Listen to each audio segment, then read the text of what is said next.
ओंकारं बिंदु संयुक्तं नित्यं ध्यायन्ति योगिनः कांडं मोक्षदं चैव ओंकाराय नमो नमः। अविरल शब्द घनौघ प्रच्छादि सकल भूतल कलंका विरूपासी तीर्थास्त्र सते हरतु दूरितम् अज्ञानतिमिरान्धानां ज्ञानाञ्जनशलाकया चक्षुरुन्मीलितं येन तस्मै श्री गुरुवे नमः। श्री परम गुरुवे नमः। परम्पराचार्य गुरुभ्यो नमः।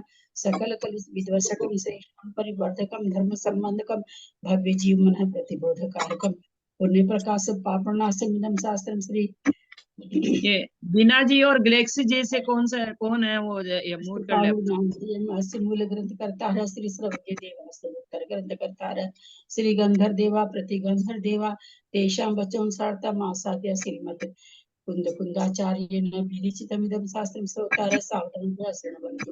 मंगलम भगवान वीरो मंगलम गौतमो गणि मंगलम कुंदादो जयं धर्मोस्तु मंगलम सर्वमंगल मांगल्यम सर्वकल्याणकारकम प्रधानम सर्वधर्माणां जैनम जयतु शासनम जैनम जयतु शासनम जैनम जयतु शासनम सरस्वती नमस्तुभ्यं वरदे कामरूपिणि विद्यारंभं करिष्यामि सिद्धिर्भवतु मे सदा। दासक जिनवानी माता की जय। परम मांगलिकर अष्टपाणु ग्रंथराज की जय। कुंद कुंद आचार्य की जय।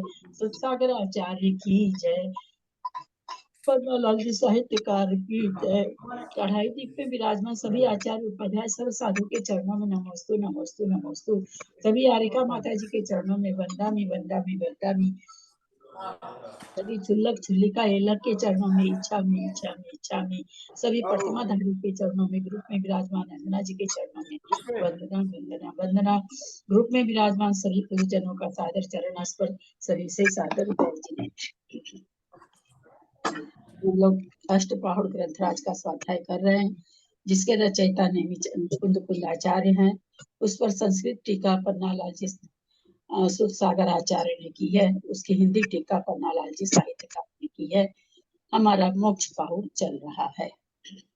दृगवृत्त सूत्र बोधाख्यम भाव मोक्ष समावयम षड प्रावृत्तमिति प्राहु कुंद कुंद गुरुदितम काहु नमोकारम जिनवर बसहस वर्धमानस दंसनमगम गोच्छामि जहाकमं समासेन नाणमय अप्पाणं वलद्धम जेन झटिकं मेन चयूनय परदव्वं नमो नमो तस्य देवस्य। ये बीना और जेटी जीटी अंगर वो गंगवाल जी दोनों बंद कर लीजिए अपना, चू आ रही है बहुत।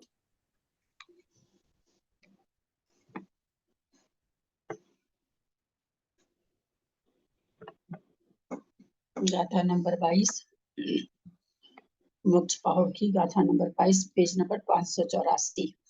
जो कोडिय न जिपई सुहडो संगामे ही सवेहिम सो किम जिपई इनकी परेण संगमये सुहडो।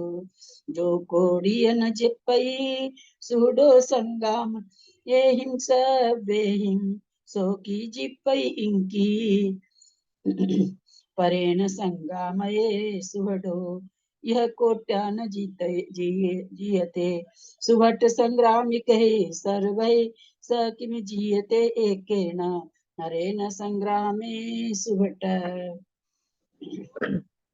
जो कोडियन चिप्पई सुवडो संगाम एहिम सहवेहिम सो किम जिप्पई किम नरेन संगामये सुवडो।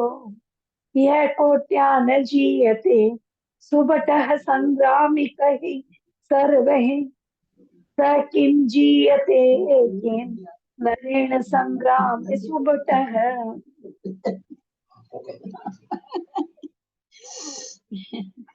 जो कोडिये न जीपई जो करोड़ों से नहीं जीता जा सकता है। सुहटो मन सुभट यानी योद्धा। संग्राम में ही सभ्य ही संग्राम में सर्वही मन सभी जो करोड़ों योद्धाओं के द्वारा नहीं जीता जा सकता है। जो करोड़ों की संख्या में योद्धाओं के द्वारा मिलकर के भी सब ही मन सबके द्वारा सभी मन सारे करोड़ों के द्वारा सुहृदो संग्राम में ही सुहृद संग्राम में नहीं जीतना जीते न जीता जाता है। स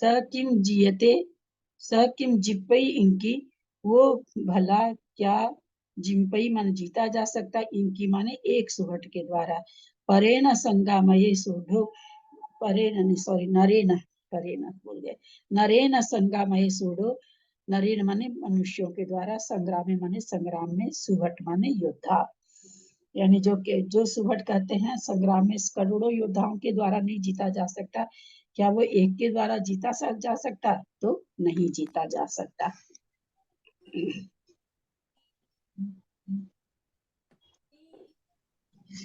जो सुहृद संग्राम में करोड़ों की संख्या में विद्यमान सब योद्धाओं द्वारा मिलकर भी नहीं जीता जाता, वह क्या एक योद्धा के द्वारा जीता जा सकता है? अर्थात नहीं जीता जा सकता। विशेषार्थ, जिस प्रकार अतिशय शूरवीर योद्धा संग्राम में अजय होता है, उसी प्रकार जिनवर मत का अनुयायी मुनिश्री परिश्व द्वारा अजय होता है। इस बात को यहाँ दृष्टांत द्वारा स्पष्ट किया है कि जिसे करोड़ों योद्धा मिलकर नहीं जीत सकते, उसे एक योद्धा के द्वारा जीतना अशक्य है। इसी प्रकार जो साधु अनेक इंद्रियों के विषय से नहीं जीता जा सकता, वह क्या एक इंद्रिय के विषय से जीता जा सकता है? अर्थात नहीं जीता जा सकता। प्रणाम देवी।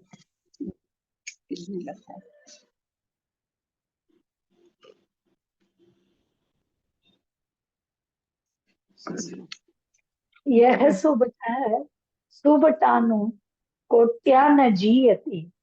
ऐसा सुबट यानी बलशाली योद्धा जो करोड़ों के द्वारा न जीता जा सके, न पराभूयते पराजित नहीं किया जा सके। सुबट है, सुबट संग्राम कहे, संग्राम में सर्वे अपि सभी के द्वारा, यानी सामने अगर करोड़ों उसके सामने योद्धा है, तब भी अगर कोई सुबट योद्धा है, वो करोड़ों उसको नहीं जीत सकते।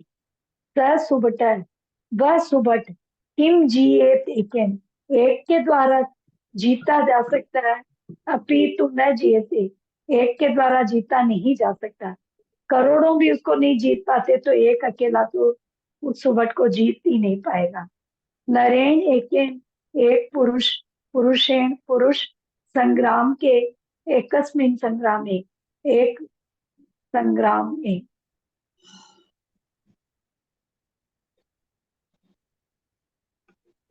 ये ऐसे आधा अधूरा सा वाक्य दिया है। हाँ तो क्या करें, तो अब दीदी बोलती है कि शब्द है वही तो। अपन क्या करें, नहीं अपन क्या करें, से मीनिंग तो समझ में आ गया, लेकिन दिया ऐसे ही है। गाथा नंबर 23। संगम तवे न सब्बो विपाये तही विजान जो ये न, जो पावई सो पावई परलोए सासयम सुखम। संगम तवे न सब्बो विपाये तही विजान जो ये न, जो पावई सो पावई परलोए सासयम सुखम।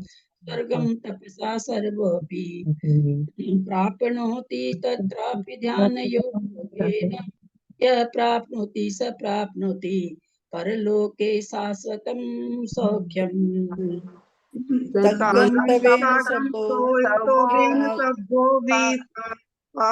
ताही भी जान जोइन, जो पावई सो पावई परलोए सासियम सोखम। स्वर्गम तपसा सर्वोपि प्राप्नोति तत्रपि ध्यानयोपि, यह परनोति यह प्राप्नोति परलोके शाश्वतम सौख्यम। सगम तवेन सब्बो भी पावई, स्वर्ग तप के द्वारा, सगम माने स्वर्ग, तवेन माने तप के द्वारा, सब्बो माने सभी, वी माने भी, सभी ही पावई पा लेते हैं। तप के द्वारा स्वर्ग सभी ही पा लेते हैं।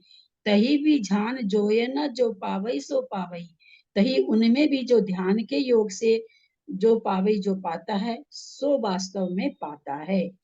परलोए सासयम सुखम, अब परलोक के शाश्वत सुख को ऐसा जीव परलोक के प्रभाव के शाश्वत अविनाशी सुख को भी प्राप्त करता है। गाथा अर्थ, तप से स्वर्ग सभी प्राप्त करते हैं, पर जो ध्यान से स्वर्ग प्राप्त करता है उसका स्वर्ग प्राप्त करना कहलाता है। ऐसा जीव प्रभव से शाश्वत अविनाशी मोक्ष सुख को प्राप्त होता है।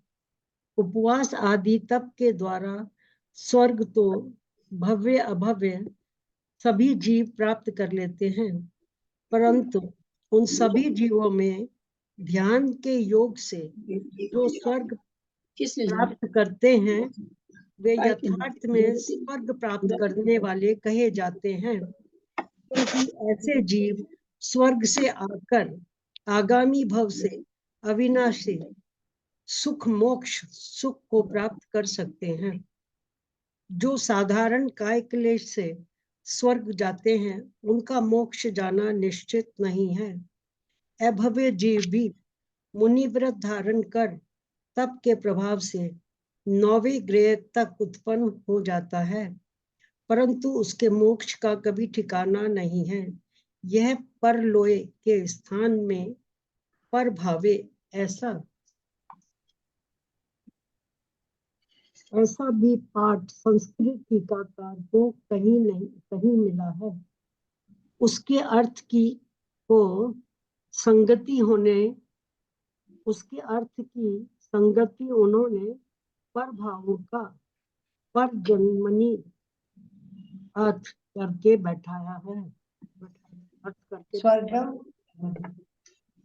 स्वर्गम तपसा कृत्वा उपवासादिना काय क्लेशेन सर्वोपि भव्य जीवो अभव्य जीवोपि प्राप्नोति लभते।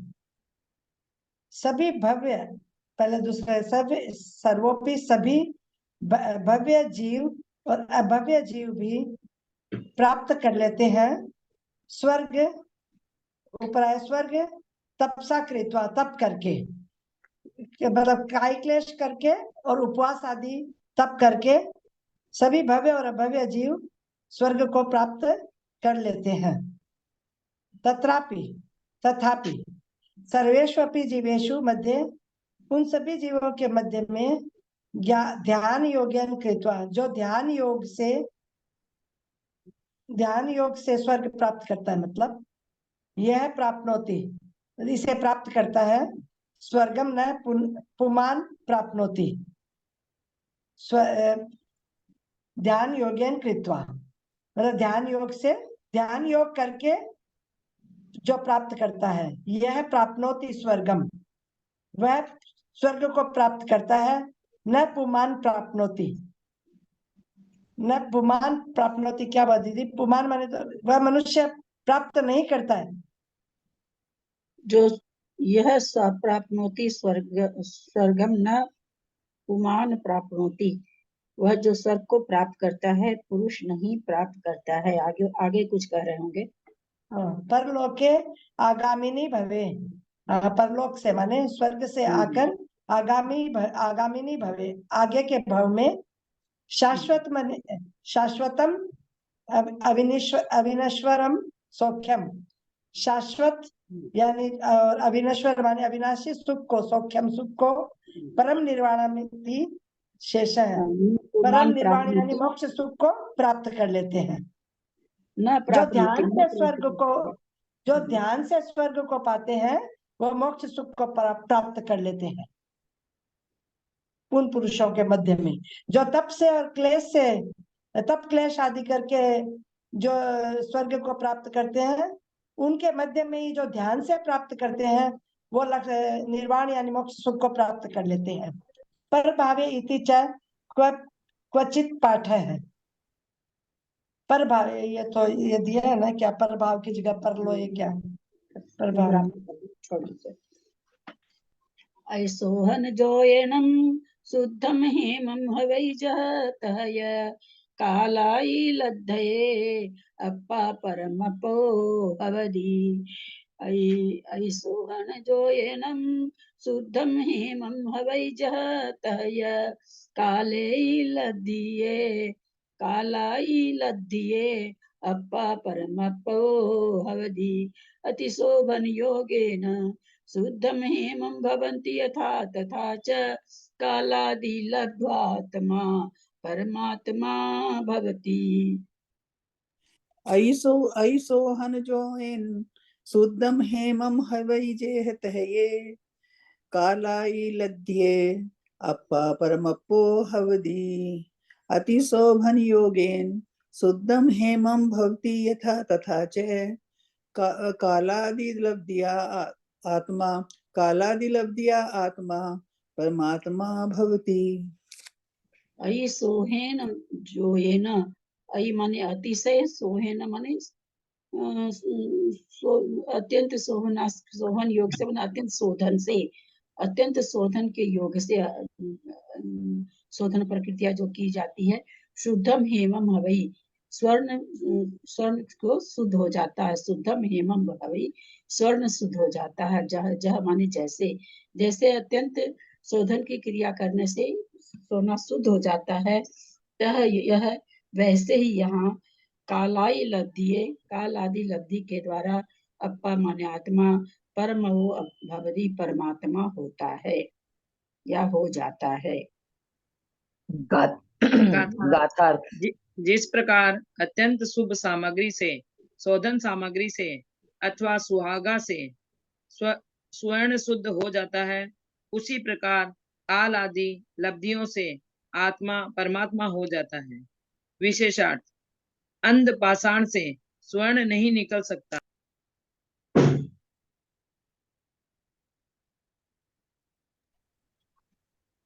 अंध पाषाण से स्वर्ण नहीं निकल सकता, अतः उसके सिवाय जो अनंत पाषाण आदि पदार्थ है, वे अग्नि के मध्य में पकाए जाने पर गुरु के द्वारा उपदिष्ट औषध के प्रयोग से शुद्ध 16 वाणी के स्वर्ण बन जाते हैं। इसी दृष्टांत को लेकर आचार्य आत्मा के शुद्ध होने का मार्ग दिखलाते हैं।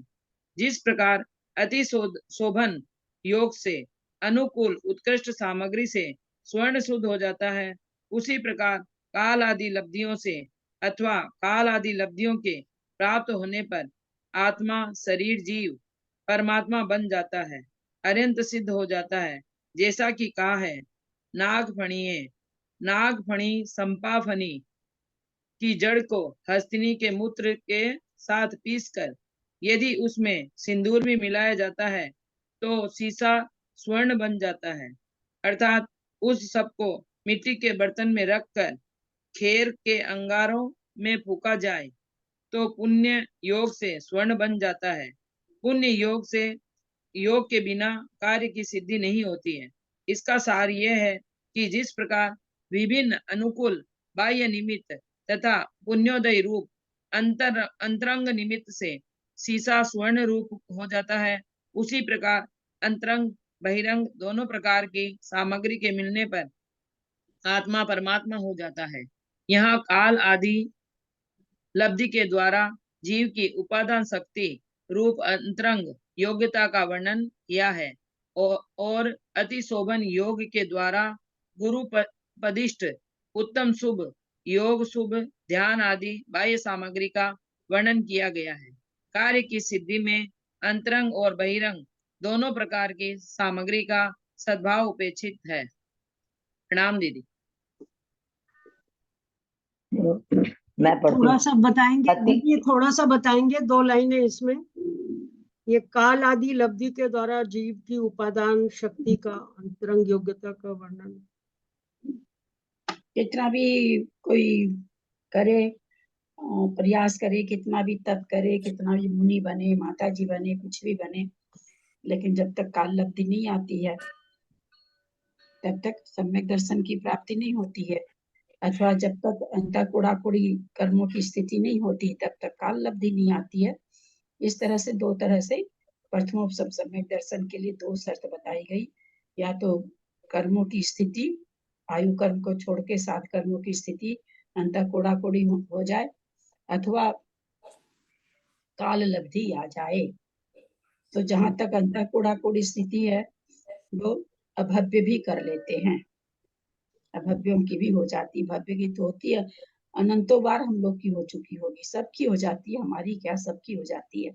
परंतु 3 कर्म परिणाम उसके आगे होते हैं, वे नहीं होते। तो 3 कर्म परिणाम किसके होते हैं? जिसकी काल लब्धि आ जाती है, यानी सम्यक दर्शन प्राप्त करने के समय की प्राप्ति आ जाना, प्राप्ति का समय आ जाना, उसको काल लब्धि कहते हैं। दीदी काल लब्धि कैसे आती है? हमारा पुरुषार्थ नहीं काम करता।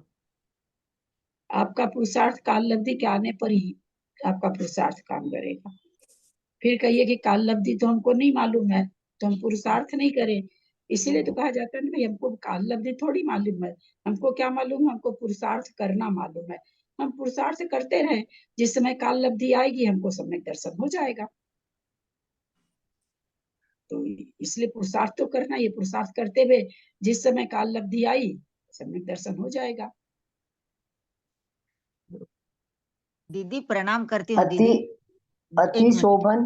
हाँ बोल। एक मिनट दीदी, जो हथिनी का मूत्र वगैरह शीशे से जो सोना बन जाता है ऐसा बताया ना दीदी, ये गाथा समय सारजी में है और कुंद कुंद का कुंदन में भी लिए ये गाथा सुवर्ण बनाने की विधि हमको दीदी। लगता है लोग इतने भयंकर भयंकर काम करते हैं, बाप रे, कैसे कैसे काम सुनने में आते हैं। सांपों को पालते हैं, क्या क्या क्या, कभी कभी यूट्यूब पर कुछ कुछ दिख जाता है, मतलब इतना भयंकर भयंकर काम की पढ़ने से रोंगटे खड़े होते हैं। उन लोग के लिए तो ये सब काम बहुत आसान है, उन लोग को तो कर लेना चाहिए।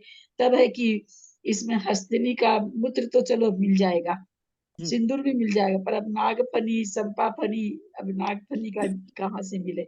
वो भी ठीक है, फिर खैर खैर के अंगारों में फूका जाए, उतना भी वो कर लेगा। फिर पुण्य का योग चाहिए, अब पुण्य का योग है नहीं, पुरुषार्थ सारा किया तो काल लब्धि है ही नहीं, इतना भी पुरुषार्थ किया तो सम्यक दर्शन हुआ ही नहीं। तो काल लब्धि भी चाहिए, पुरुषार्थ भी चाहिए। और दीदी इसमें ना उसका प्रमाण भी तो नहीं बताया, और आखिरी में क्या लिखा कि अगर पुण्य का योग है तो, इसलिए बनना बहुत मुश्किल है। दिल्ली में किसी ने कोशिश की थी, जैसे रतनलाल जी बेनाडा साहब ने बताया था कि दिल्ली में किसी ने कोशिश की थी स्वर्ण बनाने की, बहुत प्रयास किए लेकिन नहीं बना था, ये बताया था उन्होंने, मुझे अच्छी तरह से याद है। नहीं तो सभी को भी बना ले, कोई खास चीज तो है नहीं। नागफनी को जानने वाले बहुत लोग होंगे, हम लोग नहीं जानते। बाकी उसके आगे की शर्त सब तो, ये जो खार उर ये सब तो ज्यादा कुछ है ही नहीं। खैर वगैरह तो खैर तो कथा को कहते हैं, तो ये सब तो भारी है ही नहीं। नागफनी भी बहुत से लोग वनस्पति को पहचानते हैं, तो फिर नागफनी तो दीदी वो कांटों वाली जो होती है झाड़ियां, वही तो होती है कांटों वाली जो पेड़ होते, पता नहीं, झाड़ियां टाइप सी होती है। नागफनी तो उसे ही बोलते हैं, कांटों वाली उसको। नागफनी कांटों वाली होती है।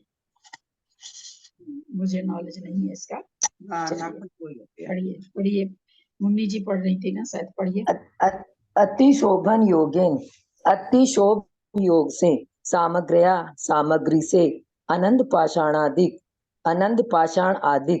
अग्नि के मध्य पचितम पकाने से गुरु उपदिष्टो शोधन योगेन, गुरु उपदिष्ट रूपी औषध के योग से शुद्धम षोडश वणिकम, शुद्ध षोडश वणिक हेमम सुवर्णम भवति, हेम स्वर्ण भवति होता है।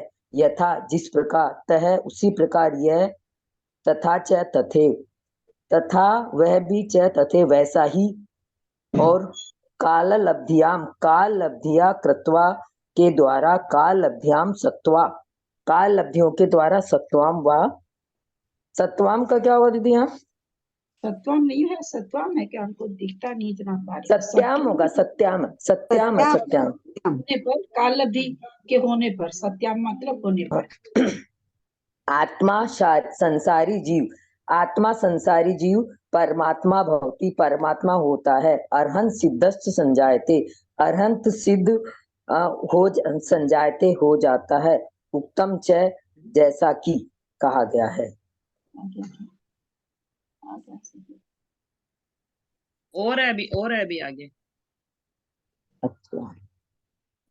अच्छा, अस्या अयम अर्थ है, अस्या अयम अर्थ है, इसका यह अर्थ नीचे है। नीचे भी है, नीचे 2 लाइन हो गए। चाहिए पढ़ना है। नागफणीये मूलम, नागफणीये मूलम मूलम नागिनी तोयण गब्भणायिनी नागफणी मूलम जड़। अर्थ को छोड़ दीजिए, अर्थ को छोड़ दीजिए, खाली पढ़ के आगे चले जाइए। ठीक है। नागफणिये मूलम नागिनी तोयेण गब्भाणये नागम होई सुवर्णम धम्मम तह पुण्य जोयेण। अस्या अयम अर्थ है नागफणिये मूलम नागौषधि नागिनी तोयेण हस्तिनी मूत्रेण पिष्ट्वा गब्भणायेण गर्भे नागः सीस्को यस्य च गर्भनागः सिन्दूरः सो अपि मध्ये क्षिप्त्वा मध्यते नागम होई सुवर्णम नागः शिस्कः। इसका तो सर्व करूं अर्थ? इसका तो इजी है, गाथा का भी इजी था, लेकिन गाथा थोड़ी सी अनिवार्य करने में दिक्कत होती है ना, इसलिए गाथा छोड़ दीजिए।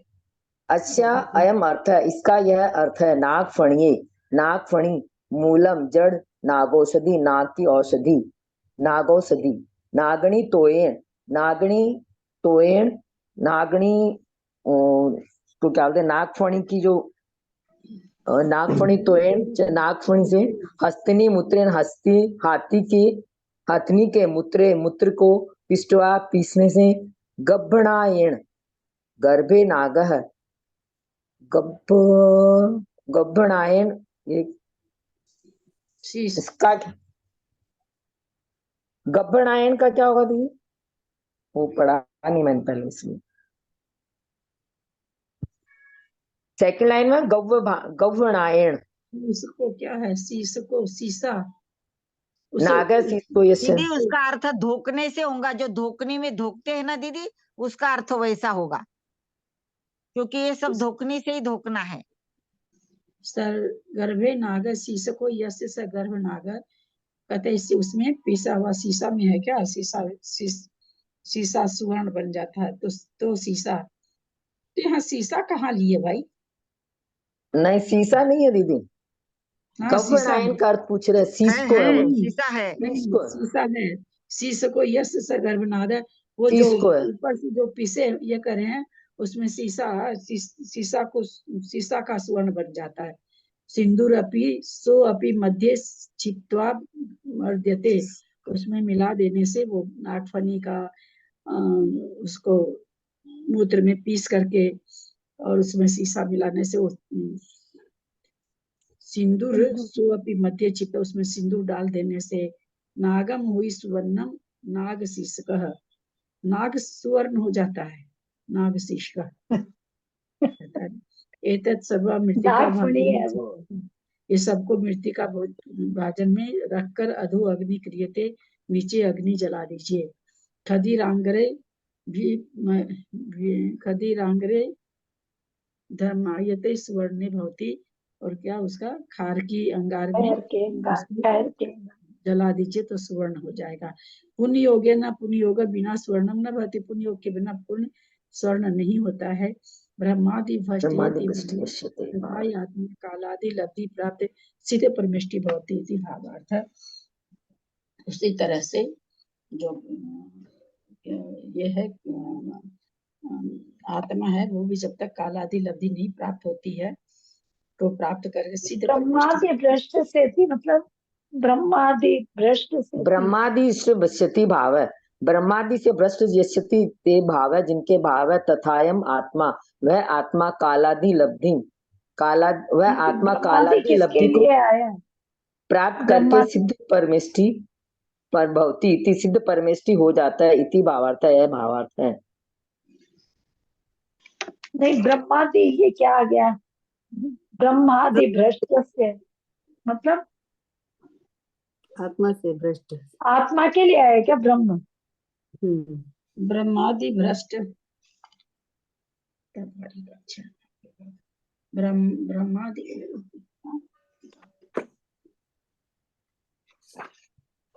इसमें भी थोड़ी सी ठीक है, उससे बहुत ही खराब है। ब्रह्मादि भ्रष्टस्य येति भाव, अच्छा ये वो कह रहे हैं कि पुण्य योग के बिना नहीं होती है, तो मतलब ब्रह्मादि भ्रष्ट, जैसे ब्रह्मादि भ्रष्ट हो जाते हैं, कोई कथानक से बोल रहे हैं, कोई क्या कहते हैं, परसमान होके किसी कथानक को लेके बोल रहे हैं, ब्रह्मादि जिस तरह से भ्रष्ट हो जाते हैं, इसका ये भाव है कि सब कुछ होने के बाद भी और नहीं, पुण्य का संजोग अगर नहीं होता तो काम नहीं होता है। तथायम, इसी प्रकार यह आत्मा कालादि लब्धि प्राप्य सिद्ध परमेष्टि भवति तक, यह आत्मा कालादि लब्धि को पाकर के सिद्ध परमेष्टि परमात्मा बन जाता है।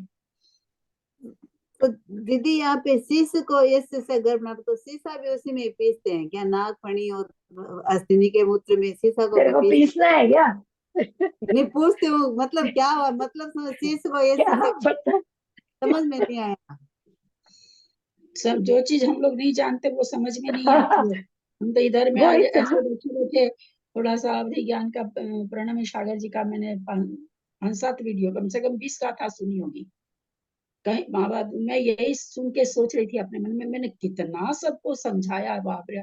वो बिल्कुल नहीं, थोड़ा थोड़ा बोल के बोला, बस भावना भाव, जितना समझते हो ठीक है, हमारे समझने की चीज नहीं है, बस सुनो। हाँ, और इसमें अपन क्या करें, तो ये तो हम कुछ ही पर ये बात बोल रहे एक हैं। शीशा तो हम स्वर्ण बन जाता तो शीशा उसमें पीसते हैं, शीशा के ऊपर वो सामग्री रखते हैं, वो समझ में नहीं वगैरह हम कितना समझाए हैं, कितना समझाए। महाराज जी थोड़ा भी नहीं समझाए, मैंने आज 20 गाथा कम से कम सुनी है महाराज जी को।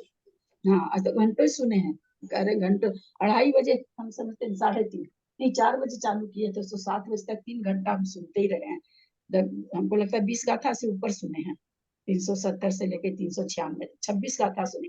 कहीं भी महाराज जी कोई भी बोर्ड पर तो खैर बता ही नहीं रहे, लिख करके देशावधि वगैरह किस तरह से हम लोग, मैंने बोर्ड पर बना बना के फोटो भेजी करी, कहीं महाराज जी कुछ भी नहीं समझाया, सीधे बस वही सुनो और भावना भाव।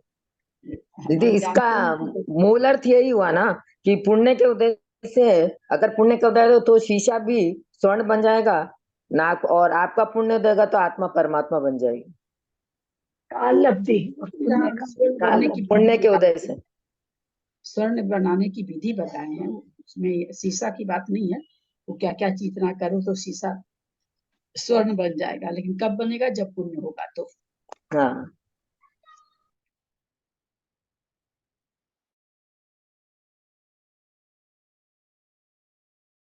न रहेगा बांस, न बजेगी बांसुरी, तो वो स्वर्ण बनता है ऐसे, पर बनता ही होगा तभी का। अभी मैं एक बात आपसे पूछूं, लेकिन विषय से हटके पूछ लूं क्या, या बाद में? सबसे क्या चीज बोलिए? मैं एक बात पूछना चाहती हूँ कि जैसे अंतर्मुहूर्त अनेक होते हैं, मतलब छोटा बड़ा थोड़ा सा अंतर्मुहूर्त होता है, वैसे समय पर्वत भी अनेक होते हैं क्या? समय पर्वत। हाँ हाँ, समय पर्वत, उसको समय पर्वत का, अब सिद्धों का अनंतवा भाग, अनंतवा भाग भी तो अनंत तरह का होगा ना। तो जो समय पर्वत होगा, जैसे एक समय में जो कर्म बनते हैं वो समय पर्वत होते हैं, समय पर्वत कर्म बनते हैं। हाँ, सब है ना? जगह समय पर्वत। फिर अगर एक जैसा होता तो दूसरी गाथा ही है ना, उसमें दूसरी या तीसरी गाथा है ना कर्म कांड जी में। योग के विशेष से समय पर्वत बड़ा भी होता है, छोटा भी होता है, और ये भी दूसरी तीसरी गाथा तो है। योग चौथी गाथा है। चौथी गाथा में। अच्छा, और एक दूसरी बात ये कि अगर कर्म बंध गए हैं, कर्म अगर बंध जाते हैं, बंध गए हैं, तो वो जो है ना तो उत्कर्षण हो, ना अपकर्षण हो, और ना ये उत्कर्षण ना संक्रमण हो, तो उसके बाद भी बंधे हुए कर्म कम या ज्यादा हो जाते हैं। ना उत्कर्षण हो, ना अपकर्षण हो, ना संक्रमण हो, तो क्या कर्म ज्यादा कम हो जाते हैं? क्या क्या फिर से बोलिए, अगर धीरे कर्म बोलिए, थोड़ा मतलब आवाज धीरे नहीं, स्पीड धीरे करके बोलिए। अच्छा, मानो हम किसी भी जीव के कर्म बंधे हुए हैं, कर्म बंध गए, उन कर्मों में ना तो उत्कर्षण हुआ, ना अपकर्षण हुआ, ना संक्रमण हुआ, तो क्या वे बंधे हुए कर्म अपने आप कम या ज्यादा हो जाते हैं? सवाल ही नहीं उठता। नहीं उठता है ना सवाल। लेकिन जी वो बात थी कि बंधते समय कम ज्यादा बंधना, बंधते समय की बात नहीं थी। उत्तर देने दीजिए ना, बीच में आप लोग समझाने लगते तो फिर मेरे उत्तर देने की जरूरत ही क्या रह जाती है? नहीं हूँ दीदी, मैं समझा नहीं रही हूँ, सुबह इस टॉपिक पे बात हुई इसलिए बता रही हूँ इनको, मैं तो समझा रही हूँ। फिर उसमें अलग हो तो आप बताइएगा। ऐसा 7 काल में नहीं होता, पहली बात। दूसरी बात, हमेशा उत्कर्षण और अपकर्षण, हम बहुत बार बोल चुके हैं ये बात कि हमेशा उत्कर्षण अपकर्षण होते रहते हैं, संक्रमण होता रहता है। अपकर्षण किसी भी समय में होता है, संक्रमण जिस समय जो प्रकृति बनती है, इस पर तो पूरा मेरा प्रतिक्रमण ही है।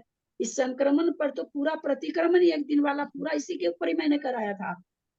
फिर भी अगर शंका आप लोग को होती तो मैं नहीं जानती कौन क्या बोलते हैं कौन क्या नहीं बोलते, मुझे उससे लेना देना नहीं है।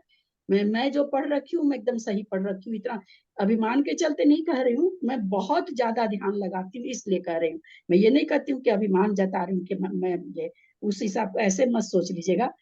उत्कर्षण किसी भी प्रकृति में जिस समय बनती है उसी समय होता है, संक्रमण किसी भी प्रकृति में जो प्रकृति जिस समय बनती है उसमें होता है। सीधा सा फॉर्मूला। अपकर्षण किसी भी समय हो सकता है, किसी भी प्रकृति का किसी भी समय हो सकता है। उदीर्णा जब उदय होगा तो उदीर्णा होगी, सबके नियम है बने हुए, कहीं किंतु परंतु है ही नहीं। किसी भी कर्म की उदीर्णा तभी होगी जब वो कर्म आपका उदय में होगा। तो अभी अगर वह साता उदय में है तो साता का उदीर्णा किसी भी हालत में नहीं होगा। कितना ही व्रत कर रखे हो, कितना महाराज जी के पास बैठे हो, कितना जिनेंद्र भगवान की भक्ति कर रहे हो, उसमें साता की उदीर्णा होगी, साता की उदीर्णा नहीं हो सकती। ये सब तो नियम है, ये सब ये थोड़ी कि मेरे बनाए हुए हैं, नेमिचंद्राचार्य के बनाए हुए हैं। हाँ भाभी, मैं भी मतलब इसीलिए आपसे कंफर्म करती हूँ, मुझे भी इतना नॉलेज नहीं है। और एक मतलब ये तो चल, मुझे ये बात तो खैर मुझे पता थी पहले से, मुझे थोड़ा बहुत अनुभव था, जानती थी। लेकिन मुझे एक बात ये पता थी, अभी तक मुझे ये पता थी कि एक समय पर्वत एक समय का ही होता है। मतलब मैं समझती थी एक कि समय का 1 मिनट, समय पर्वत एक समय का, सुनिए विवक्षा समझिए, समय पर्वत एक समय का ही होता है। समय पर्वत क्या कुटस्थ होके इतना ही होता है? तो अगर इतना होता ना तो एक संख्या बताई जाती, सिद्धों का अनंतवां भाग। अब अनंत के अनंत भाग कई होते हैं, अभव्य जीव से अनंत गुना। और फिर वही अभी शायद सरिता जी ने बताया ना कि चौथी गाथा तुरंत ही तो आचार्य दे दिए ना कर्मकांड जी में कि भाई योग के विशेष से वो समय पर्वत बड़ा भी होता है। अभी योग कम है तो अभी मान लीजिए समय पर्वत 500 परमाणु हो रहे हैं, योगों में बहुत चंचलता आ गई तो सीधी सी बात है ना, जब हम बहुत जल्दी, ये तो अनुभव की चीज है, आचार्य तो बताए ठीक अपनी जगह, आचार्य नहीं बताते तो भी समझ में आ रहा, जिसमें बहुत जल्दी जल्दी काम करते हैं। एक छोटी उम्र का तो नहीं, अब एकदम थकान आ जाती है एकदम से, फिर एक डेग भी चलने का मन नहीं करता, लगता कि नहीं अब तो बैठ ही जाएं। वही धीरे धीरे आप सारे दिन काम करते रहिए, आप करते रह जाएंगे। तो इसलिए समय पर्वत मतलब एक समय में बनने वाले कर्म, समय पर्वत का मतलब ये एक तो बनने वाले कर्म परमाणु। ये मतलब मेरी भी वही बात थी, मैं कहती एक समय में बनने वाले कर्म परमाणु हुए। तब मैंने ये भी कहा था कि जैसे चौथे गुणस्थानवर्ती के अलग बनेंगे कर्म, जैसे मिथ्याति के अलग होंगे या संयमी के अलग होंगे, सबके अलग अलग, मतलब कर्म का तो कोई हिसाब ही नहीं है, उसके तो संख्यात लोक प्रमाण इसकी तो वो है। लेकिन समय पर्वत एक समय का ही होता है, ये मेरा कहना था। लेकिन वो कहते कि ये जैसे अंतर्मुहूर्त के भी अनेक समय होते हैं, ऐसे समय पर्वत के भी अनेक समय होते हैं। क्या ये बात सही है? नहीं, समय पर्वत के नहीं, समय में बंधने वाले जो कर्म परमाणु हैं तो अलग अलग मैं बता ही रही थी उनके कई अलग अलग, लेकिन समय पर्वत एक समय का ही होता है। हाँ, लेकिन उसको कहा जाएगा समय पर्वत है। हाँ। वो ज्यादा हो रहा, 5 लाख परमाणु बन रहे तो भी समय पर्वत कहलाएगा, 10 परमाणु बन रहे तो भी समय पर्वत कहलाएगा।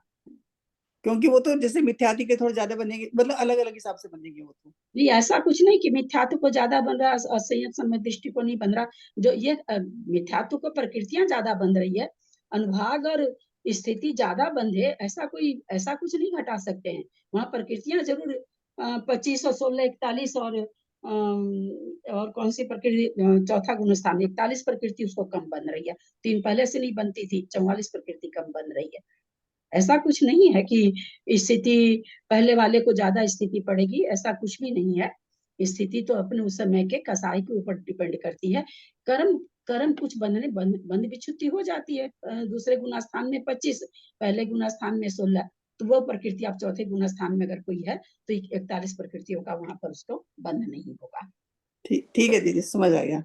मुझे लग ही रहा था कि मतलब कहीं गलत हूँ क्या, कैसे हूँ। नहीं ठीक है, अब बोलिए सरिता जी, आप क्या बोल रहे थे?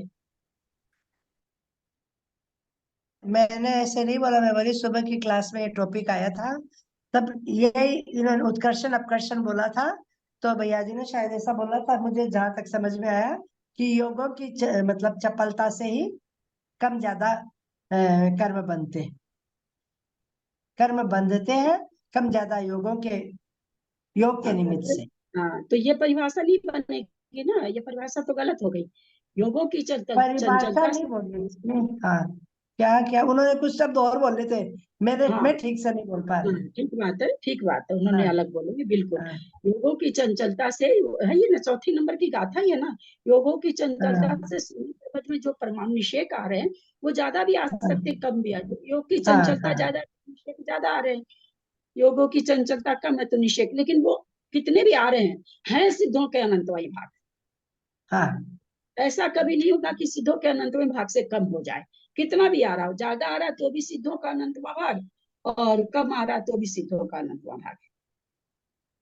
ठीक।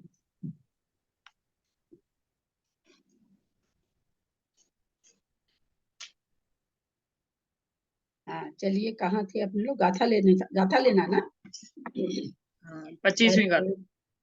वर वै तवे ही सग्गो माँ दुखम होई निरैये रेजिम छाया तव तवठियाणम पडिवालंतान गुरु भेयम वर वै तवे ही सग्गो माँ दुखम होई निरैये रेजिम छाया तव दिठ्यानम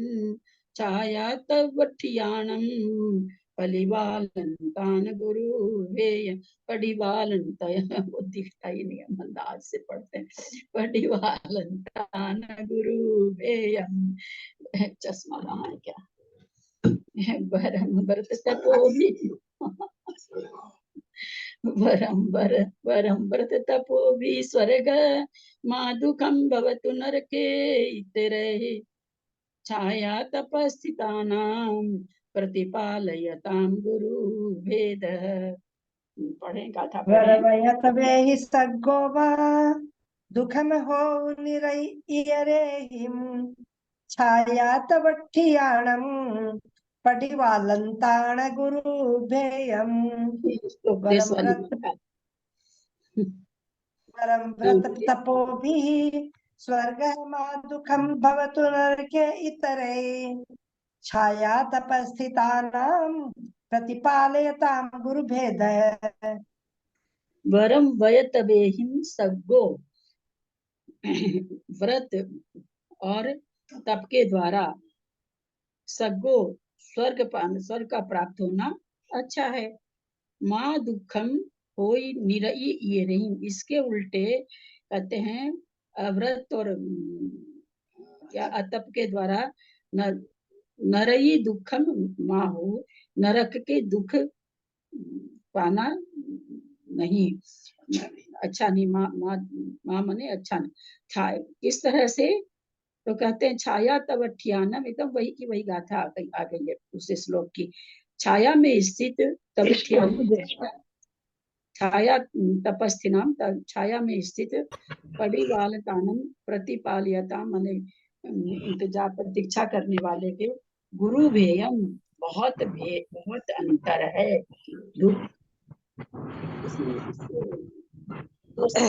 गाताहर व्रत और तप के व्रत और तप के द्वारा स्वर्ग का प्राप्त होना अच्छा है, परंतु अव्रत और अतप के द्वारा नरक के दुख प्राप्त होना अच्छा नहीं है। छाया और धाम में बैठकर इस स्थान की प्रतीक्षा करने वालों में बड़ा भेद है। विशेषार्थ व्रत तप घास कहाँ आदि आया था इसमें? शुभोपयोग की परिणति गाथा से है। हाँ, छाया और घास में घास कहाँ आया दीदी? घास नहीं है, धाम धूप धाम धूप। होगा। धाम बोला हाँ, है। हाँ, वही हाँ, बोल। छाया तव ठियानम, छाया में तव मने धूप में, ठियानम हाँ। मने ना।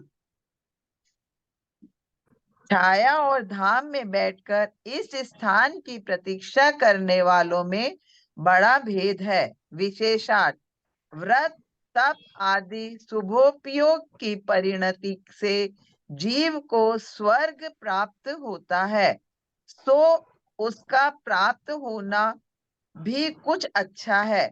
सम्यक दृष्टि जीव का सर्वोत्तम लक्ष्य तो मोक्ष प्राप्त करना ही है, परंतु उसके अभाव में स्वर्ग की प्राप्ति होना भी अच्छा है।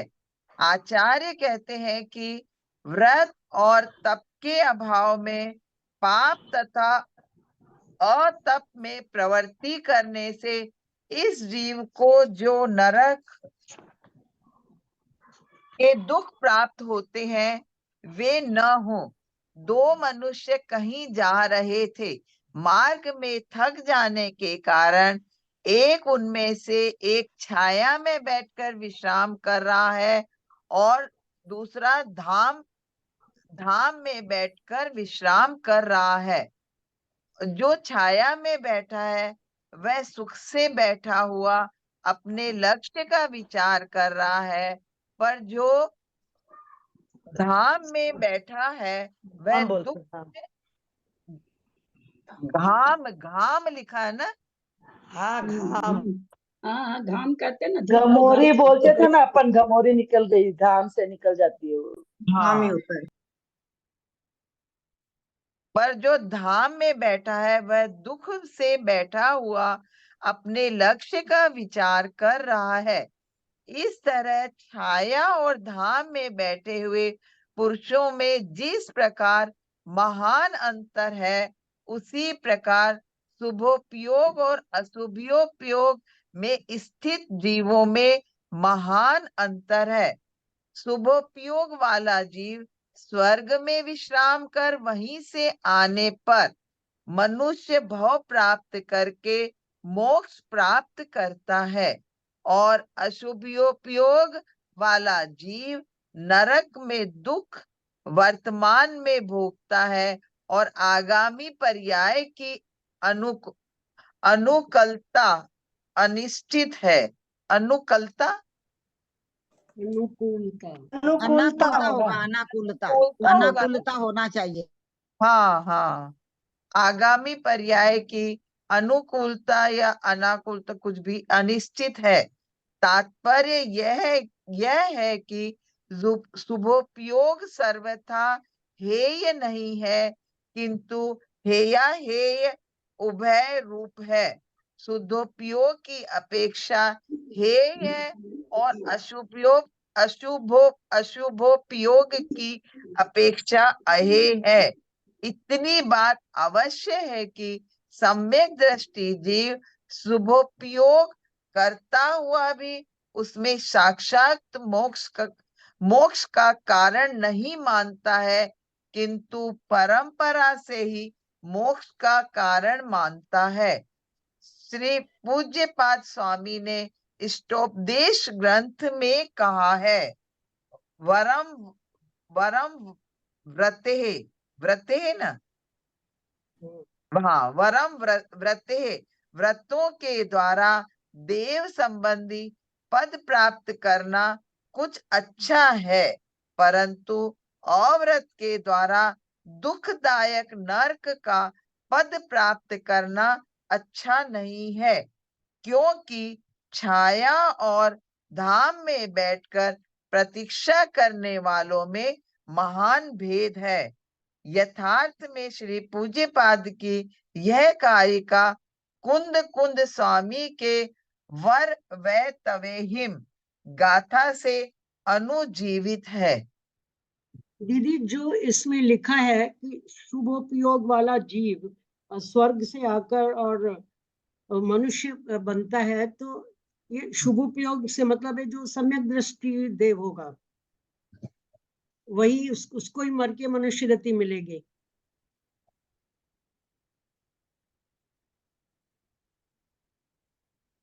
जी दीदी।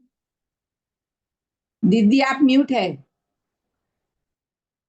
दीदी म्यूट है। हाँ, यहीं से लेके जा रहा है सम्यक दर्शन, वहां भी कर सकता है, यहाँ से भी लेके जा सकता है। देव में सम्यक दर्शन के साथ गया, सम्यक दर्शन साथ फिर आ गया, शुभोपयोग के साथ रहा, फिर शुभोपयोग को प्राप्त कर लिया। यहाँ शुभोपयोग वाला जीव मतलब सम्यक दृष्टि। हाँ, सम्यक दृष्टि के बिना शुभोपयोग नहीं घटेगा, जब भी घटेगा। हाँ, और देव सम्यक दृष्टि हमेशा मनुष्य गति को प्राप्त होगा। हाँ, सम्यक दृष्टि देव मर के मनुष्य गति को प्राप्त होगा। हाँ, मनुष्य नियम से मनुष्य में आएगा, नियम से। दीदी ये गाथा इन्होंने वहां से तो नहीं ले ली दीदी, इष्टोपदेश से? वही तो कहते हैं, वही की वही लग रही हाँ, है। तो उपदेश मेरे तो पास नीचे भी याद है ना, नहीं है ना दीदी। पढ़िए ना, एक मिनट, वरम रते पदम देव। वही के एक नीचे। हाँ, मिनट। ये वरम रते इष्टोपदेश यहाँ से नहीं लिए हैं, है ना। पूज्यपाद भाव स्वामी गुरुकुल भाव, आचार्य हाँ के भाव पास वैसे है, भाव वैसे ही है। पूज्यपाद स्वामी इनसे लिए हैं, है ना। अच्छा, हाँ हाँ हाँ ऐसा होगा, हाँ जी जी पूरा बिल्कुल सही इष्टोपदेश बोल में तो रहे हैं। इसमें नीचे लिखा आ है बाद में इनको वरम ज्यादा पढ़ते हैं। वरम रहते उसके हैं। बाद ये कारिका कुंद कुंद समझे वर्वयते गाथा से अनुजीवित, नीचे लिखा हुआ ही आ गया ना। हाँ हाँ। और दीदी ये समाधि तंत्र में 86 नंबर की गाथा है।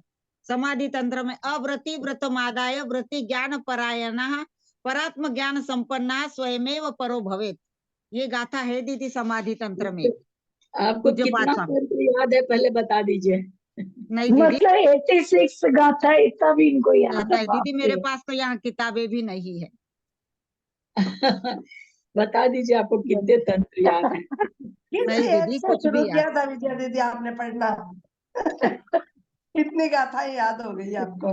इसीलिए देखिए ना, जो उपयोग लगाता समय देता उसको मिलेगा ही भाई, फल तो मिलेगा। समय विजय देती हूँ यहाँ से। और दीदी विजय दीदी समय एक पे बार ही चेहरा याद तो नहीं दिखा रहते दी, एक बार इतने चेहरा तो लंबे दिखा दीजिए टाइम आपका। तक सब कुछ याद रहना भी बहुत बड़ी बात है। बहुत बहुत ज्यादा ज्यादा विजय बहुत दीदी को बड़ी बोल बात। रही हूँ एक बार और चेहरा तो कम दिखा से कम दीजिए इस आपका। उम्र में। आपके दिमाग में कंप्यूटर फिक्स है, लाइन आती है और आपका कंप्यूटर खुल जाता है। नहीं, इस उम्र में इतना याद रहना बहुत बड़ी बात है। वही तो ये कह रही हूँ, बचपन से कंप्यूटर याद किए भी है, इसलिए याद है इनको। भूल जाते अब हैं। याद नहीं होती है, बचपन की है ये सब। अब चेहरा तो एक बार वरम दिखा वो दीजिए। शांति सागर जी का दर्शन किया, निश्चित ही वो बहुत एक बार चेहरा पुण्यशाली है, दिखा अपने अपने पुण्यशाली है। जो 6 बरस की उम्र में शांति सागर जी की समाधि के समय दर्शन किया इन्होंने, बहुत बड़ी बात है ये। वही दीदी को बोल रही हूँ एक बार चेहरा तो दिखा दीजिए, आपका आज तक मिले नहीं आपसे।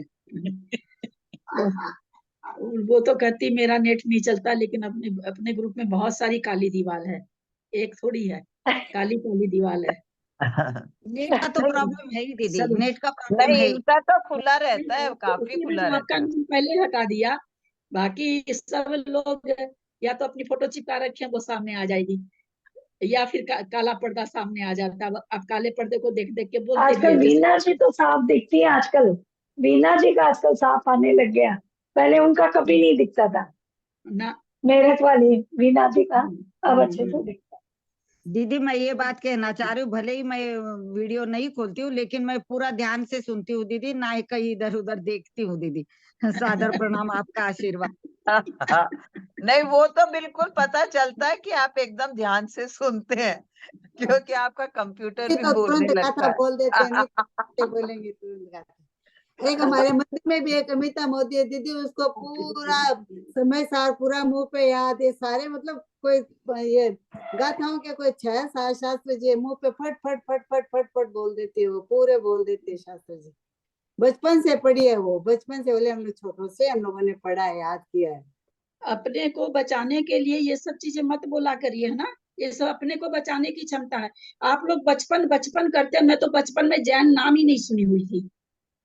जब शादी ठीक हुई तो रो रो के 1.5 महीने 2 महीने सगाई रही थी, खूब रोती थी अकेले कमरे में सोए सोए कि भैया लोग पता नहीं बिहारी को दे रहे हैं क्या, सब प्याज लहसुन खाते होंगे, कैसा होगा क्या। वो बोलने का जमाना नहीं था, वो जमाना ही नहीं हाँ, था कि हम बोल सके। उस जिस समय भाभी नहीं से बोल। बोल सक एक सबसे छोटी भाभी थी, उसको हम बोल सकते थे। वो भाभी पियर गई हुई थी जब देखने के लिए हुआ, उस समय वो भाभी थी नहीं, बस उसको खाली हम बोल सकते थे, कुछ बोल सकते थे तो वो थी नहीं संजोग से। तो हम तो, और शादी के बाद भी 25 बरस बाद तक तो कुछ नहीं जाना, 25 बरस तक तो लेके जिनवानी को पढ़ डालते थे, पूरा को चावल चढ़ा देते थे, महावीर भगवान की फोटो रख रखे थे, इतना सारा चावल लेके बैठ जाते थे 4 बजे सुबह करके सारी जिनवानी पढ़ डालते थे, पता ही नहीं था क्या पढ़ना है क्या नहीं। तो ये सब बातें मत बोला करिए कि बचपन में दीदी मैं अभी याद की बात बोल होना रही हूँ, चाहिए। समझने की बात नहीं बोल रही इसका हूँ, जितना गाथाओं के सीधी सी याद की सीधा बात बोल फंडा रही है, हूँ। सुमन जी, सीधा फंडा है। जितना उपयोग बाहर रखेंगी उतना अंदर का उपयोग नहीं होगा। ये सब बात नहीं बोलना चाहिए कि बचपन में नहीं करे, ये नहीं करे। अगर ऐसे घटाएंगी तो सुपार्वती माता जी तो कख गग भी नहीं पढ़ी हुई थी, फिर तो ये गाथाओं सारे की याद की बात बोल रही हूँ, बचपन में इतना उपयोग इनका लगा है, यही बात बोलते हैं बचपन से इनका कितने उपयोग लगा है इतना इनका। ऐसे कैसे बताइए, कितनी बरस की उम्र में तो वो विधवा हो गई थी, कख गग भी नहीं जानती थी, और आज उनके जैसी गलनी आरिका नहीं हुई है। तो ये सब थोड़ी कहा जाता है। आज सीधा आप दीदी अपनी आपका बचपन भी तो अभी शुरू हुआ ना बाद में। ले पा रहे हैं। चारित्र मोहिनी का उदय है, पता नहीं ऐसे दिखता है क्या हम लोगों को चारित्र मोहिनी का उदय, कि अच्छा ये चारित्र मोहिनी का उदय आ रहा है इसलिए हम प्रतिमा नहीं ले रहे हैं। ये सब बात थोड़ी बोलना चाहिए। मेरे में कमजोरी है, मेरे में कमजोरी कि हम व्रत नहीं ले पा रहे हैं। दीदी सुनिए, आपका बचपन ही अभी शुरू हुआ तो उसका हम लोग क्या अच्छा पढ़ना ही बाद में शुरू किया था ना। उपयोग लगाना सबसे बड़ी चीज है, उस चीज को उपयोग लगाना। मंजू, इनको पहले उस धर्म में भी सब आता था। वही हाँ तो मैं मजाक कर रही हूँ, मैं तो मजाक कर रही हूँ, पर ये नए सिरे से घुसे ना तो उपयोग अच्छा लगा। हम लोग चिकने खड़े हो गए बचपन से इसी में। वो तो बात है ही ना। बोला कि नहीं, उपयोग तो बचपन हम से भी ही वो बहुत मेरे लगाते हैं, पर पति के घर ललिता में जी दोनों याद नहीं रहता तो नहीं रहता है। ऐसा नहीं है कि याद आ जाता उपयोग नहीं लगाते हैं, सारे दिन बैठ के करते रहते तो भी याद नहीं रहता है। समझ बार में बार आता करते हैं, बार बार सुनिए करते हैं। ना सरिता जी, फिर भी जिनवानी जितना उपयोग खोजती है उतना नहीं हो रहा। सीधी सी बात पंडा है, इस पंडे हाँ, को तो कुछ दुखला ही नहीं सकता ना। इतना उपयोग नहीं लगाते हैं, सीधी सच्ची बात है, नहीं लगाते हैं। सारे दिन हम लोग, सभी कोई की बात है, सभी हम, मैं भी उसमें अलग से थोड़ी हूँ। कोई शादियों में जाना, वहां 1 मिनट में हम क्लास छोड़ देते हैं, क्यों बोला बोला वो हो रहा है वो हो रहा है। तो टेकन फॉर ग्रांटेड जब तक जिनवानी को लेते रहेंगे ना, तब तक जिनवानी इतनी सस्ती नहीं है जिसमें आचार्यों ने अपना पूरा जीवन खपा दिया। आहार लेने के सिवा सारा जीवन खपा दिया जिन आचार्यों ने, बड़े बड़े आचार्यों ने। उसको हम क्या समझते हैं, चुटकी बजा के सारी चीज सीख जाए। ऐसे नहीं हो सकता ना। जैसी चीज, अब अपने को हीरा खरीदने जाना तो पर्स भर के रुपया तो ले जाना ही पड़ेगा ना। और वही अगर आपको एक स्टील की थाली खरीदने जानी है, थोड़ा सा रुपया लेके चले जाइए, आ जाएगी स्टील की थाली, मजे से आ जाएगी। पर आपको हीरे का ही कोई बड़ा सा हार खरीदना तो फिर तो रुपया तो पर्स भर भर के ले जाना पड़ेगा। ये तो सीधा सा फंडा है, कोई इसमें कुछ है ही नहीं। और ये अगर ये आप कहेंगे कि हम बहुत लगाते हैं पर मेरा क्षय सब नहीं बढ़ता, तो फिर जिनवानी झूठी हो जाएगी, जिनवानी गलत हो जाएगी। हर समय क्षयोपशम बढ़ रहा है। अगर सही में मेरा उपयोग अगर है तो सही में, नहीं है खाली ऐसे ही नहीं भाई चलो इधर उधर की बात करेंगे, चलो बैठ जाते हैं इसको थोड़ा पढ़ ही लेते हैं। क्योंकि कई बार अपने को ये लगता है ना कि चलो जाएंगे तो बैठेंगे बेकार की बात करें, चलो यही थोड़ा सा पढ़ लेते हैं, थोड़ा सा जाप ही कर लेते हैं। कई बार अपने मन में ये भी आता है। तो जैसा उपयोग वैसी चीज। एक रोटी बनाने में ध्यान से नहीं बनाओ, रोटी तो फूलती नहीं है। जिधर उसको ज्यादा सेकनी चाहिए उधर कम सेक दीजिए, तो देखिए वो रोटी फूलती नहीं है। कैसी वो होती है, एकदम पापड़ जैसी रोटी बन जाती है। तो संसारी काम जिसमें हम लोग एक्सपर्ट हैं, वही जरा सा हम इधर उधर होते हैं तो नहीं फूलती है। और ये तो इतनी बड़ी चीज है ना, तो बड़ी चीज तो बड़ा कीमत खोजेगी ना, बड़ा कीमत खोजेगी। दीदी अगर अपन मन लगा के या जी जान से खाना भी नहीं बनाओ ना तो वो भी अच्छा नहीं बनता दीदी, उसमें तो भी वही तो पूरा कह रहे ध्यान हैं। होना चाहिए। जी दीदी। एक रोटी तवे पर तुरंत खराब हो जाती है। अगर जरा सा सोचो कि ले आटा का हाथ धो लें, जब तक सीख रही है एक तरफ वो खराब ही हो जाती है उस तरफ, आटा का हाथ धोने में ही। इसलिए उपयोग का बहुत बड़ा, अपने को लगता है कि हम उपयोग लगाए हैं, हमारा लगता नहीं है कई बार, है ना। होता है ऐसा, सभी के साथ होता है, कोई एक मेरे और आपके साथ नहीं, सबके साथ ही है। अगर हो जाए तो सभी सुख केवली नहीं बन जाए क्या। हमें तो इतना जैसे आपको बचपन में एक रामायण मिनट। गीता सब पढ़े मुंह से पूरे याद है ना, वैसे बोल रही हूँ मैं। उन्होंने भी बचपन में ये सब पढ़े तो उनको पूरे याद है। अब हम पढ़ते हैं, अब द्रव्य संग्रह पढ़ा है, आधा याद हो गया है, इष्टोपदेश आधा पढ़ा याद हो गया। बचपन की चीज पहले याद नहीं है। बचपन के समय में बाहरी तामझाम नहीं था नहीं इतना। रहता है, बस सौ बात की एक बात है। ये करती है सब कुछ। बच्चा क्या या तो पढ़ता है या खेलता है। तो उसका देखिए जो चीज पढ़ता है उसको कोई कई कई कई को तो बहुत जल्दी याद हो जाता है, एक बार समझाने से ही हो जाता है। तो चूंकि उसको और कोई काम ही नहीं, हम लोग को कितना है कि नहीं काम नहीं जानते हम लोग, कितनी मोटी मोटी चादर ओढ़ रखे हैं। तो फिर वो मोटी चादर हटेगी तभी तो ज्ञान होगा ना, तभी तो याद होगा ना। तो वैसे सही बात। ज्ञान पर भी पढ़ी है, और सबके, मेरे नहीं पढ़ी कि सबके पढ़ी है, ऐसा कुछ नहीं कि मेरे नहीं पढ़ी, मेरे भी पढ़ी है। नहीं, लेकिन बचपन में दिमाग खाली बहुत था अपना, कुछ ही मतलब दिमाग पे बोझ नहीं था, इसलिए वो याद होता था। अब हजार वही बातें एक तो, साथ चलती है। अभी कुछ है और कुछ 10% है, 90% हम लोग ओढ़ रखे हैं, हम ये नहीं कहना भाभी, चाहते हैं। सबसे बड़ी बात ये है, अभी हमें यही सही में नहीं पता कि हम हीरे को संवारने में लगे हैं कि हम कांच को संवारने में लगे हैं। अभी तो हमें हाँ। सही ढंग से ये भी नहीं पता कि हम कांच को संवार रहे हैं कि हम हीरे को संवार रहे हैं। यही हम नहीं तो अपना पता। टाइम सबसे सबसे बढ़िया बड़ी बात बात ये तो है। हमारी ये है। हम कांच नहीं संभालने में लगे हुए हैं अभी तक, एकदम पक्की बात कह रही हैं कि कांच को संभालने में लगे हुए ये हैं। हमें तो यही फिर नहीं भी पता हम चाहिए हीरे ना। को संभाल रहे हैं कि कांच को संभाल रहे हैं। हम कांच को हीरा समझ के संभाल रहे हैं, हमें यही नहीं समझ अभी तो। हमें सबसे पहली समझ तो यही होनी चाहिए कि हम किस चीज को संभाल के रख रहे हैं।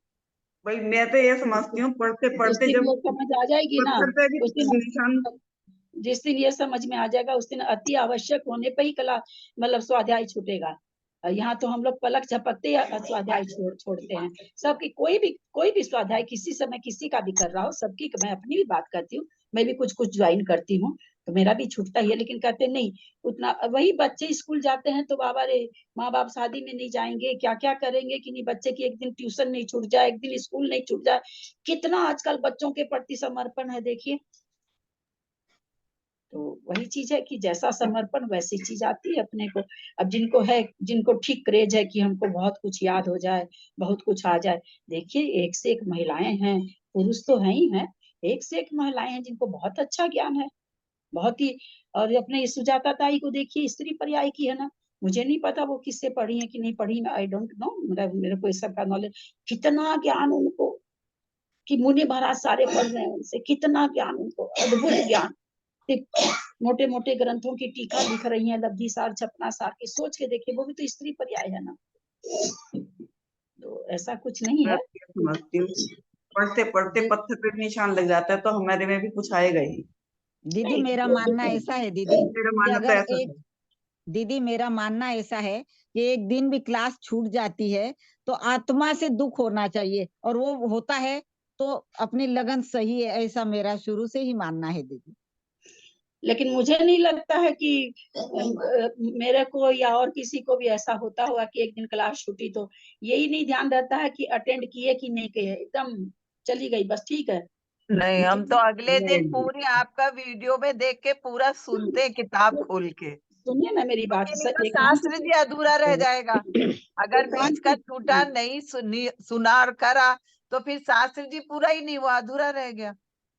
वैसे एकांत विजया से दीदी सब ऐसे सही नहीं बोल रहे हैं होते एकदम। हैं, एकांत से सब ऐसे नहीं होते, पर प्राय हम लोगों में ये आदत है, बस छूट गया तो छूट, मतलब छूटने से जो ये दूसरी चीज पकड़ाना चाह रही है विजया जी का, ये कहना छूटता है तो अंदर से बहुत ज्यादा तकलीफ होती है, वो जी चीज जी ये पकड़ाना चाह रही है। भाई किसी भी कारण से सबका ही छूटता है, बहुत नहीं, बार जैसे अभी जरूरी मेरा चौमासे में छूटा हो रहा है तो फिर मैं सुबह या दोपहर को वो तुरंत ही कर लेती थी कि नहीं तो मेरा शास्त्र अधूरा रहेगा। मैंने पूरा शास्त्र करने का निर्णय जो लिया वो मैंने शास्त्र पूरा किया ही नहीं। हाँ, वो बात भी दीदी है। मैं एक बात बताना ये चाह रही हूँ दीदी कि कोरोना होने से अभी अपनी क्लासेस चालू हुई ऑनलाइन, है ना।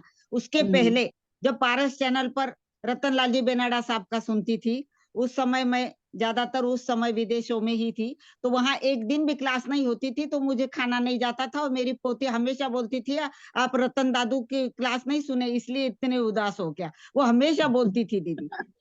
हाँ, ये 4-5 साल की बात बता रही हूँ, आज भी वो बोलती है रतन दादू की क्लास आती है ना, बराबर हाँ, फोन से पूछती है वो, क्योंकि उसको उतने ही मालूम थे ये क्लासेस अब खैर चालू विजया हुई है। जी, आपका तो समर्पण दिख के ही आता है कि आपका नहीं कितना नहीं, यानी समर्पण है। इतनी लगन है, नहीं भले मुझे होता, कुछ नहीं नहीं किसी आता, किसी का एक मुझे कुछ अनूठा नहीं आता, समर्पण लेकिन होता है। उसकी ऐसा रुचि है, मन उसमें ऐसा बहुत कैसा लगता जी? है। दूसरे का पांचों समर्पण उंगलियां सुन के बराबर भी, नहीं होती है ना। दूसरे का समर्पण सुन के खुद में हाँ समर्पण का जोर आता है। हाँ सुनना हाँ चाहिए, ये सब सुनना चाहिए। हाँ, वही कहते हैं, इनका सुनने से ना समर्पण तो अपने अनूठा परिणामों में बदलाव समर्पण है। आता है। जैसे खराब चीज सुन के हमारे परिणाम खराब होते हैं, तो वैसे अच्छी बातें सुन के हमारे हाँ, परिणाम अच्छी अच्छे भी बात सुन होते के हैं। अपना और मन की हमको भी देखो मिलना कितना कि हम भी ऐसे समर्पण है। करें, हम भी ऐसे करें, हम भी इसी ऐसे करें, ऐसा अपने को भाव आता हाँ, है। नहीं सही इसलिए बात है बिल्कुल। पर इनका तो गजब ही समर्पण है भाई, गजब। रत्न पता है इनकी सुन के, अब ऐसे लगता है कि हाँ इष्टोपदेश तो कम से कम मुख जवानी याद करे, करते हुए कोशिश भी कर रहे हैं, कोशिश तो हमने रहती तो है। भैया पूरा स्टॉप याद करा तो सारा भूल गए मुझवाने।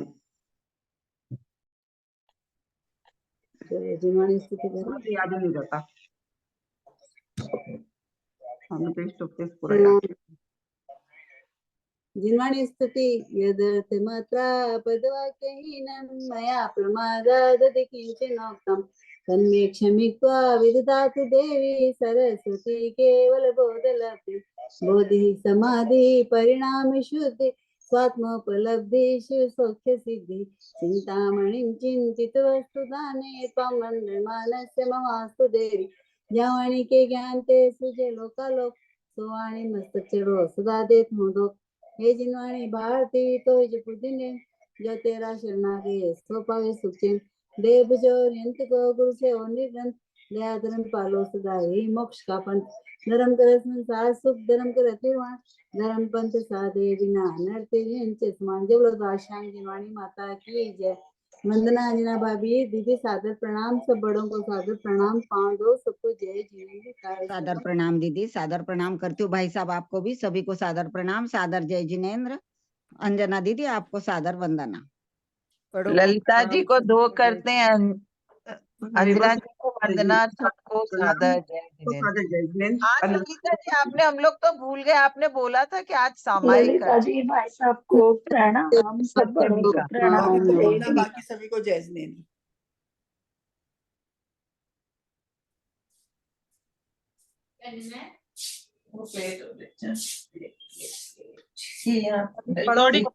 सभी को जय जिनेंद्र। ललिता जी भाई साहब से सादर प्रणाम, सभी बड़ों से सादर प्रणाम, सभी से जय जिनेंद्र, सभी से क्षमा पाओ। सभी बड़ों को सादर प्रणाम, सभी को सादर जय जिनेंद्र। अंजना जी को वंदना। दीदी आप अंजना म्यूट जी हो। को वंदना, दीदी को प्रणाम, सबसे सादर जय जिनेंद्र। दीदी म्यूट हो आप, रिकॉर्डिंग भी चालू है। अब लास्ट में बता रही हूँ। अभी देखा ध्यान नहीं।